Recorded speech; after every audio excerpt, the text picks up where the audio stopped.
அங்க போய் அவர் கையில கால விழுந்து எப்படியாவது இந்த கோண பானை வச்சுட்டு ஒரு படத்துலயாவது பாட்டு பாடி ஆடுங்கன்னு கேட்பேன். அவர் இந்த பானை வச்சுட்டு அதாண்டா இதாண்டா சோத்து பானை இதாண்டா அதாண்டா இதாண்டா அப்படின்னு ஒரு ஆட்டு ஆடிட்டாருன்னு வையே, தமிழ்நாடு முழுவதும் ஃபேமஸ் ஆயிரும்ல. அப்புறம் இதுதான் பேசினேன். அப்புறம் இந்த ஷிஃப்ட் வேலைக்கு போறவனும் கூட டிஃபன்கார விட்டு போட்டு மத்தியான சாப்பாடு இதெல்லாம் எடுத்துட்டு போவானுங்க. அப்புறம் எப்படி இருந்தாலும் ஒரு கட்சி ஆரம்பிப்பாங்க. அதுக்கு ஒரு சின்ன வேணும்ல, அதுக்கு இதையே சொல்லிவிடணும் வையே. அப்புறம் தமிழ்நாடு முழுவதும் நான் தான் ஹோல்சேல் ஏஜென்ட்.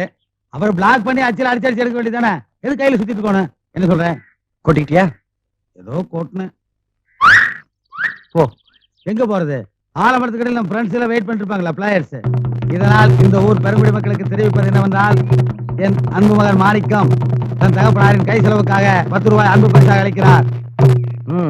இதனால் அறிவிக்கட்ட அப்பனுக்கு தெரிவிக்கப்படுவது என்னவென்றால், இன்னும் ஒரே நிமிடத்தில் இடத்தை காலி செய்யாவிட்டால் அப்பன் என்று கூட பாராமல் பலார் என்று கன்னத்தில் அறையப்படும். எதுக்கு ரிஸ்க்? மகனே நல்ல வேலைப்பா, நான் உன் கிட்டத்திலேயே நின்று இருந்தேன். இல்லைன்னா அனாவசியமா எனக்கு திருட்டு பட்டம் கட்டியிருப்பேன். சரி, ஒரு 50 ரூபா கொடு. அட போலீஸ் ஸ்டேஷன்ல கம்ப்ளைண்ட் கொடுக்க வேண்டாமா? போய் என்ன